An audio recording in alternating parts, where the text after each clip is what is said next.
हिंदू धर्म में निर्वस्त्र स्नान क्यों नहीं करना चाहिए, सुनिए पौराणिक कथा। एक बार भगवान श्री विष्णु माता लक्ष्मी के साथ हरिद्वार में घूम रहे थे। माता लक्ष्मी ने देखा कि सारे मनुष्य गंगा में नहा नहा कर हर हर गंगे कहते जा रहे हैं, परंतु सभी लोग दुखी और परेशान हैं। तब माता लक्ष्मी ने बहुत ही आश्चर्य से भगवान विष्णु से पूछा, स्वामी, गंगा में इतनी बार स्नान करने पर भी इनके पाप और दुखों का नाश क्यों नहीं हुआ? क्या गंगा में अब सत्यता नहीं रही? भगवान विष्णु बोले, गंगा में तो वही सामर्थ्य है, परंतु इन लोगों ने पाप नाशनी गंगा में स्नान ही नहीं किया, फिर इन्हें लाभ कैसे मिलेगा? माता लक्ष्मी जी ने आश्चर्य से कहा कि स्नान कैसे नहीं किया, सभी तो हमारे सामने नहा नहा कर जा रहे हैं, अभी तक तो इनके शरीर भी नहीं सूखे हैं। भगवान विष्णु ने कहा, ये लोग तो केवल जल में डुबकी लगाकर ही आ रहे हैं, तुम्हें मैं कल इसका रहस्य समझाऊंगा। दूसरे दिन बहुत ही जोर से बारिश होने लगी, सारी गलियां कीचड़ से भर गई। एक चौड़े रास्ते में एक बड़ा सा गड्ढा था, चारों ओर कीचड़ भरा हुआ था और भगवान विष्णु ने लीला रची। वे स्वयं एक बूढ़े आदमी का रूप धारण करके उस गड्ढे में जा गिरे। लक्ष्मी जी को उन्होंने समझा कर पास में बैठा दिया कि देखो, तुम लोगों को सुना सुना कर यूं पुकारती रहो कि मेरे बूढ़े पति अचानक गड्ढे में गिर पड़े हैं, कोई पुण्य आत्मा इनको बाहर निकाल कर इनके प्राण बचाए और हम असहाय दंपति की सहायता करें। और भगवान विष्णु ने यह भी समझा दिया कि जब कोई व्यक्ति गड्ढे में से मुझे बाहर निकालने को तैयार हो, तब इतना और कह देना कि मेरे पति सर्वथा निष्पाप है, इन्हें वही व्यक्ति छुए जो खुद भी निष्पाप हो।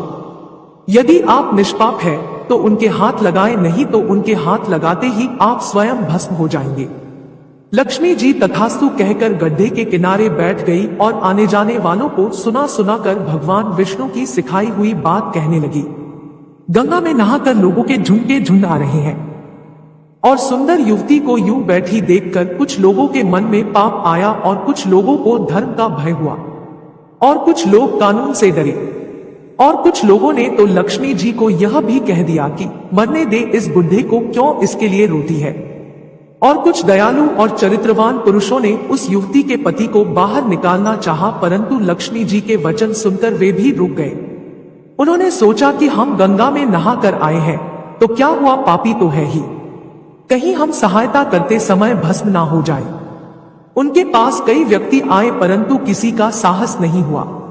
सैकड़ों आए और सैकड़ों ने पूछा और चले गए। संध्या का समय हो चला। तब भगवान विष्णु ने माता लक्ष्मी से कहा, देखा, आया कोई सच्चे मन से गंगा में नहाने वाला। तब थोड़ी देर बाद एक नौजवान युवक हाथ में एक लोटा लिए हुए हर हर गंगे कहता हुआ आया। लक्ष्मी जी ने उसे भी वही बात कही। उस युवक का हृदय करुणा से भर आया। उसने भगवान विष्णु को बाहर निकालने की तैयारी की।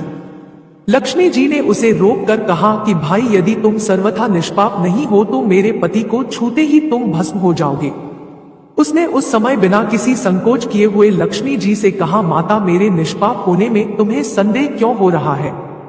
देखती नहीं, मैं अभी गंगा नहा कर आया हूँ, अभी तुम्हारे पति को बाहर निकालता हूँ। युवक ने लपक कर उस बूढ़े आदमी को ऊपर उठा लिया। भगवान विष्णु और माता लक्ष्मी ने उसे अधिकारी समझकर अपना असली रूप प्रकट कर दर्शन देकर निहाल किया। भगवान विष्णु ने माता लक्ष्मी से कहा कि इतने सारे लोगों में से केवल इस एक आदमी ने ही गंगा स्नान किया है। इस दृष्टांत के अनुसार जो लोग बिना श्रद्धा और विश्वास के केवल दम के लिए गंगा स्नान करते हैं, उन्हें वास्तविक फल प्राप्त नहीं होता। परंतु इसका यह मतलब नहीं है कि गंगा स्नान व्यर्थ जाता है। गंगा स्नान का बहुत पुण्य भी है। इसके बाद भगवान विष्णु ने माता लक्ष्मी से कहा, अब मैं आपको वो 12 बातें बताता हूँ, जो भी मनुष्य इन 12 बातों को नहाते समय ध्यान रखता है, वह कभी भी दुखी नहीं रहता है।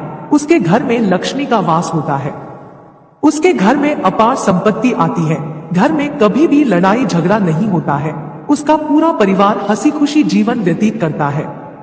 तब माता लक्ष्मी ने कहा, है स्वामी, आप हमें यह 12 बातें बताइए। इसके बाद भगवान विष्णु उन बातों को बताना शुरू कर देते हैं और माता लक्ष्मी ध्यान से सुनने लगती है। इसके बाद भगवान विष्णु बताते हैं, प्रिय, यह 12 बातें बताने के बाद में एक और बात बताऊंगा। कि जो औरतें कपड़े खोलकर नहाती है उनके लिए यह बात बहुत ही महत्वपूर्ण है। हे देवी, आप इस बात को बहुत ही ध्यान लगाकर सुनना, तभी भगवान विष्णु अपनी बातें सुनाने लगते हैं। भगवान विष्णु कहते हैं, स्नान करने से शरीर निरोगी रहता है और मन प्रसन्न रहता है। नहाने से चेहरे की क्रांति और शारीरिक आकर्षण में भी बढ़ोतरी होती है। अगर इस नित्य कर्म के दौरान कुछ बातों का ध्यान रखा जाए तो आध्यात्मिक से भी ज्यादा लाभ पाया जा सकता है। नहाने के कार्य में इन बातों का ध्यान जरूर रखा जाना चाहिए। एक, स्नान करने के बाद शुद्ध होकर पूजा पाठ आदि सभी कार्य करने के योग्य बनते हैं, इसलिए सुबह को ही स्नान कर लेना चाहिए। 2, शास्त्रों में कहा गया है कि स्नान करने से 10 गुणों की प्राप्ति होती है: रूप, तेज, बल, पवित्रता, आयु, आरोग्य, निर्लोकता, सुविचार, निरोग और मेधा। 3, धन, पुष्टि व आरोग्य और स्वास्थ्य चाहने वालों को हर मौसम में और हर दिन स्नान करना चाहिए। 4, शास्त्रों में कहा गया है कि सुबह स्नान करने से पाप का नाश होता है और पुण्य मिलता है। ऐसा कहा गया है कि सुबह नहाने वालों के पास नकारात्मक शक्तियां नहीं भटकती है, इसलिए सुबह स्नान करना ही उचित है। 5, बीमारी की हालत में सर के नीचे ही स्नान करना चाहिए अथवा गीले कपड़े से शरीर को पोंछ लेना एक तरह का स्नान ही कहा गया है। 6, सुबह की लालिमा छाने से पहले ही स्नान करना श्रेष्ठ माना गया है। 7, तेल लगाकर और शरीर को मल कर नदी में नहाना मना है। इसकी जगह नदी से बाहर निकलकर तट पर ही शरीर साफ करके नदी में डुबकी लगाना उचित है। 8, जिन घाटों पर कपड़े धोए जाते हैं वहां का जल अपवित्र माना गया है, इसलिए वहां से कुछ दूर हटकर दूर ही नहाना चाहिए। 9, नदी में 11 या 21 डुबकियां लगाना शुभ बताया गया है।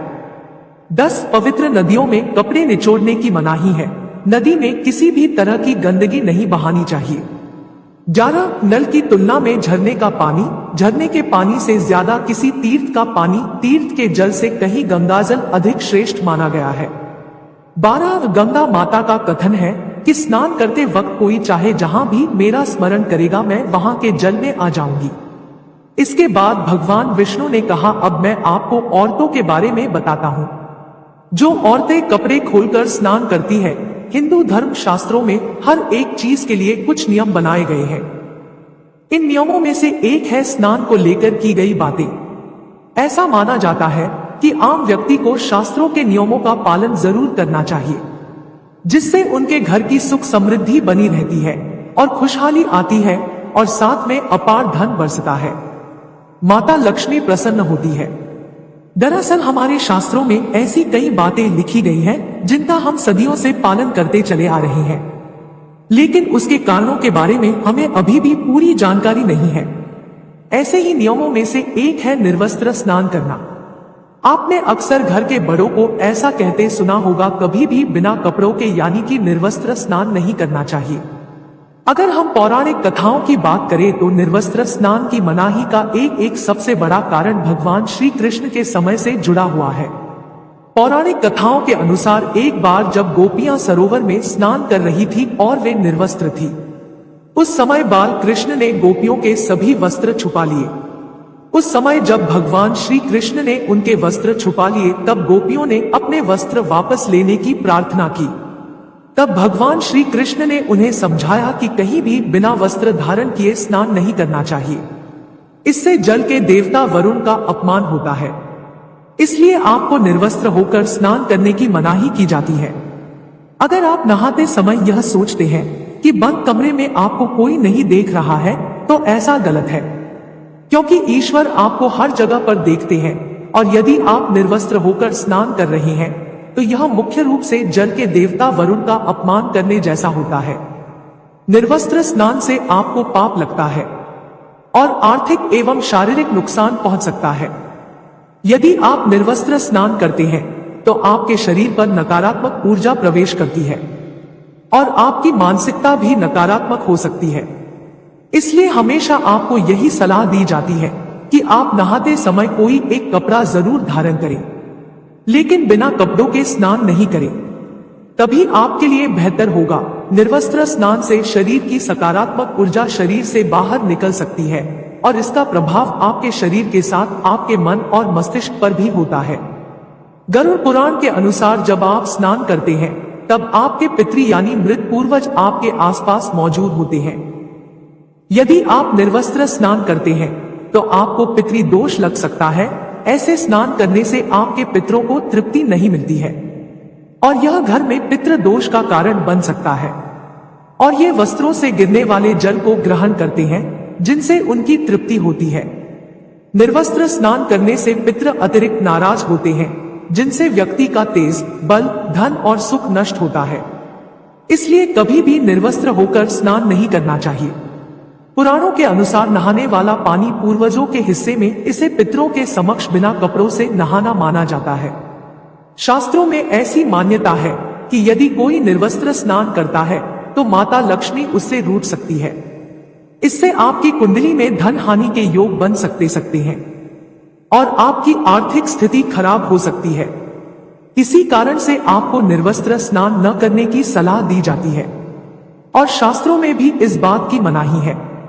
वीडियो अगर पसंद आया हो तो वीडियो को लाइक और हमारे चैनल को सब्सक्राइब करें। ओम नमो भगवते वासुदेवाय नमः। धन्यवाद।